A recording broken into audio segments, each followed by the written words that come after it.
Fala galera, tudo bem? Sejam bem-vindos a mais uma aula aqui na LAC Concursos. Eu sou o professor João Kleber e estarei ministrando a disciplina de Informática Básica para vocês. Bom, o que nós vamos aprender hoje na aula, professor? Nós iremos ver sobre o conceito de redes de computadores, beleza? O que seria a rede, como que ela é formada e como que se funciona uma rede de computadores, beleza? Então, vamos lá entender o conceito. Galera, redes de computadores nada mais é do que um conjunto de hardware e software que permite estabelecer comunicação entre dispositivos de rede. Eu quero que vocês gravem apenas duas palavras, tá? Primeiro, tá? Que uma rede, ela faz a comunicação, né? Para isso que ela serve. E segundo, que ela comunica dispositivos de redes. Tá? Ah, professor, mas não é redes de computadores? Vamos fazer uma analogia bem tranquilo. Hoje, um celular conecta a uma rede, um tablet conecta a uma rede, um carro conecta a uma rede, um servidor conecta a uma rede, um desktop conecta a uma rede. Então, tudo isso é chamado de dispositivos de redes. Então, a gente não pode falar somente que um computador conecta a uma rede, correto? E aí, outra coisa que eu quero que vocês entendam, que estão caindo muito em questões de concurso público, né? Eles não estão perguntando somente qual é o conceito de redes de computadores. Eles estão perguntando também qual que é a finalidade. E a finalidade, gravem somente uma palavra: compartilhar. Essa é a finalidade de uma rede de computador. Ah, professor, mas o que seria o compartilhar? A gente vai compartilhar pastas, nós podemos compartilhar arquivos, nós podemos compartilhar também softwares, né, aplicações em si, e também podemos compartilhar hardware, como por exemplo impressoras, né? Então, tudo isso a gente consegue através de uma rede de computadores, beleza? Então, entendemos o conceito de rede de computadores, que serve para a comunicação entre dispositivos. Verificamos que a finalidade em si é compartilhar, beleza? Então, vamos aprofundar sobre o assunto, tá? Bom, gente, vamos aprofundar. Rede de computadores, ela trabalha, né, baseada em protocolo. Para que você consiga entender protocolo, para não fique algo muito técnico que você não consiga compreender bacana, né? Eu vou dar uma analogia que é bem interessante. Bom, nós somos seres humanos e a gente tem que seguir leis, né? E aí, pensando no Brasil, nós temos que seguir leis que regulamentam, né, o que nós podemos e o que não podemos fazer. Os computadores e os dispositivos de rede é a mesma coisa, né? Porque a gente vive na era digital, sim, mas existem regras a ser seguidas. Então, protocolo nada mais é do que um conjunto de regras, né, que permite o uso das redes de computadores, né? Falando tecnicamente, como que cai em concurso público? Cai o seguinte: protocolos podem ser considerados como uma linguagem em que todos os computadores conseguem compreender verdadeiro. É isso que seria um protocolo, beleza? Entendemos então que seria um conjunto de regras, né? E aí vamos pensar no mesmo exemplo que eu citei para vocês sobre a sociedade, né? Nós brasileiros, né, nós temos que seguir um conjunto de regras que é como se fosse algo maior, né, que se chama Constituição Federal. Então, os artigos, né, da Constituição Federal é como se fossem as maiores leis, né, do nosso país, né, que essas leis, elas são maiores que as leis estaduais e as leis municipais, correto? E aí, por que eu estou falando isso? Porque na utilização de computadores, né, quando se fala no assunto de rede de computadores, existe também um conjunto de redes maiores, que é chamado de TCP/IP. Então, o TCP/IP nada mais é como se fosse a Constituição Federal. É um conjunto de protocolos. E que conjunto de protocolos são esses, professor João Kleber? São um conjunto de protocolos que regulamentam a transmissão entre dispositivos. Então, o que significa TCP/IP? Protocolo de controle de transmissão. Ah, e o que significa IP? Professor, IP significa um protocolo de interconexão. Então, o TCP/IP, o que ele faz? Ele identifica o dispositivo na rede e ele faz o controle das informações, tanto de envio e tanto de recebimento. Beleza? Então, conseguimos compreender o conceito, conseguimos compreender o funcionamento. Beleza? Vamos responder uma questão para vocês entenderem como que eles estão cobrando, tá? Bom, essa questão caiu na Polícia Civil, né, do Acre para o cargo de perito, né? A banca examinadora foi a FUNCAB e ele cobra o seguinte, galera: a principal família de protocolos que permite a operação de uma intranet ou internet é a do, vamos lá, internet, né, precisa de uma rede de computadores para estabelecer comunicação. Então isso aí você já consegue entender que está adequado, né? E aí essa questão é interessante porque aqui não tem eliminação por probabilidade de erro, aqui você tem que entender o conceito completamente. E a gente viu que é o seguinte, quem que é a família de protocolos? Quem que é a Constituição Federal, né? Falando dessa forma, na rede de computadores? É a família TCP/IP. Então, a resposta correta seria A, né? Então, vimos aí que precisamos saber o conceito de rede de computadores e precisamos saber também como que se dá, né, a sua legislação, como é que é o funcionamento em si. Beleza? Vamos para outra forma, outros tópicos sobre rede de computadores, né? E aí, esse tópico seria sobre identificação dos dispositivos. Lembrando, né? Eu não coloquei aqui computadores porque existem vários dispositivos, tais como celular, tablets, notebooks, todos eles conectam uma rede. Então, eu não posso apenas colocar um computador. Beleza? E existem 3 formas de você identificar um dispositivo na rede.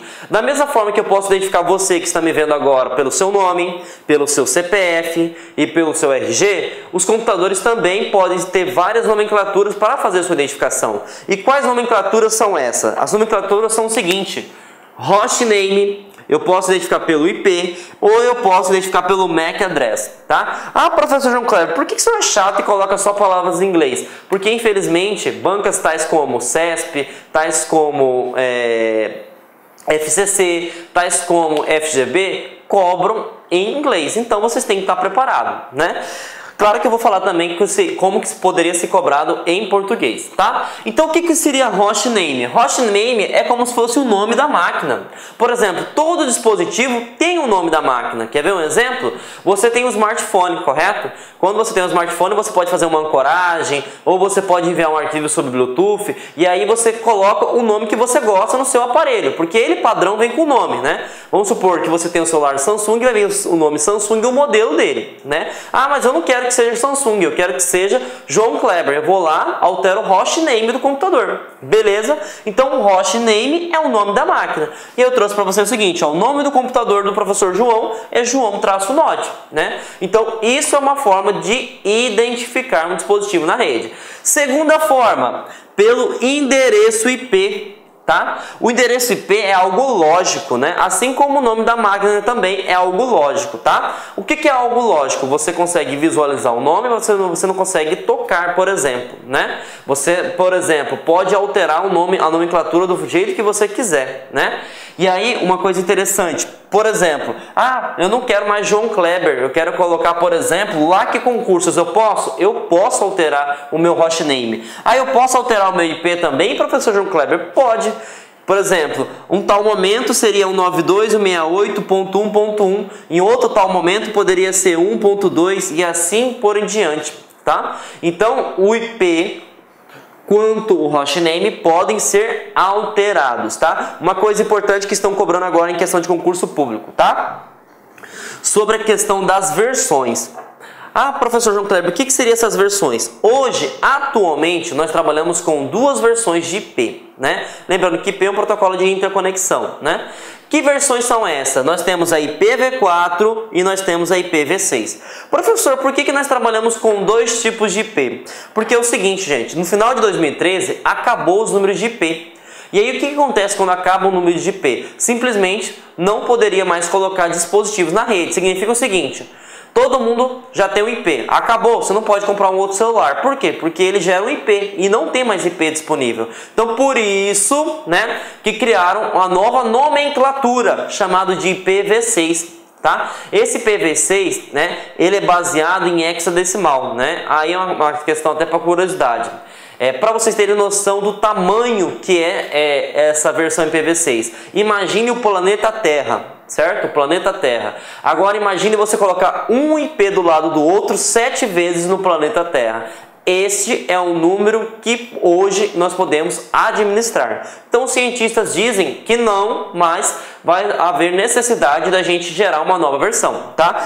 E a IPv4, né, que essa versão que nós estamos trabalhando, ela daqui a um tempo, ela vai estar em desuso. Por quê? Nós estamos fazendo o processo de migração, né, de IPv4 para IPv6. Beleza? Então, entendemos aí que IPv4 e IPv6 é uma versão, né? E que esse seria endereço lógico. Lembrando que nós podemos alterar esse tipo de IP. Outra coisa que eles estão cobrando também, né, em concurso público, que é o seguinte: o IPv4, né, a gente fala que ele trabalha em 4 agrupamentos. Então, 1 agrupamento, 2 agrupamentos, 3 agrupamentos, 4 agrupamentos. A gente chama de octeto esse agrupamento, tá? Mas isso é algo mais técnico. O que eu preciso saber? Que o IPv4 ele trabalha com 4, somente 4. E o IPv6, professor João Kleber, ele vai até 8 agrupamentos. Beleza? Então, o IPv4 ele vai até 4 e o IPv6 ele vai até 8 agrupamentos. E aí vocês podem perceber que no IPv4 a gente só possui números, né? E no IPv6 a gente possui números e letras. Só que essas letras são somente A, B, C, D, E e F. A gente chama esse tipo de numeração de hexadecimal. Por isso que existe uma combinação gigantesca, né? Que igual eu falei, citei anteriormente, é praticamente quase, né? A gente não pode falar a palavra impossível, mas é impossível ter uma nova versão de IPs, porque ficou muito grande as possibilidades, né? Beleza? Conseguiram compreender então? Endereço IP temos 2 versões, a IPv4 e a IPv6. O IPv4 são 4 agrupamentos de números, né? Essa identificação vai falar qual que é a identificação dele na rede. E temos o IPv6, que também tem o mesmo funcionamento, a mesma ideologia, só que podem, né, ter até 8 agrupamentos. Beleza? E aí a gente vai para o último forma de identificar, que é chamado de MAC address ou endereço físico, tá? Isso que eu quero que vocês gravem aí em questão de concurso público. O endereço MAC, ele não pode ser alterado. Por que ele não pode ser alterado? Porque ele é o chassi da sua placa de rede. Todo dispositivo que conecta uma rede, dependendo se for wireless, né, ou se for rede cabeada, ele tem um adaptador de rede. E esse adaptador de rede é algo físico, nele vai ter uma nomenclatura. É como se fosse um código de barra. Você não consegue alterar esse código, beleza? Então já caiu em concurso e aí a gente tem que ficar esperto. Olá, meus amigos! E aí, gostou da aula do professor? Grande professor, professor espetacular. Esse vídeo é um vídeo demonstrativo para vocês conhecerem a qualidade do nosso site. Se você quer assistir o final dessa aula, aliás, se você quer fazer o nosso curso aí específico para a Secretaria de Estado de Agricultura e Abastecimento de São Paulo, convido vocês a acessarem lá concurso.com.br, que esse curso para o cargo de oficial administrativo custa apenas aí 10 parcelinhas de R$20, 75 dias de acesso. Durante esse período você pode assistir quantas vezes quiser e na hora que desejar. É um curso garantido, é um curso que eu tenho certeza que você vai se adaptar ao nosso sistema, porque nós temos um projeto pedagógico chamado de Personal Coach. Todo dia você vai ter uma meta de estudos. Se você cumprir essa meta de estudos, eu tenho certeza que você ficará hiper competitivo. Tá certo, meus amigos? Espero vocês no LAC Concurso. Opa, já ia esquecendo. Você quer esse material de apoio dessa videoaula? Então clique aqui embaixo que você pode fazer o download gratuitamente deste material. Um forte abraço, fique com Deus e espero vocês aqui no LAC. Foi! Clique lá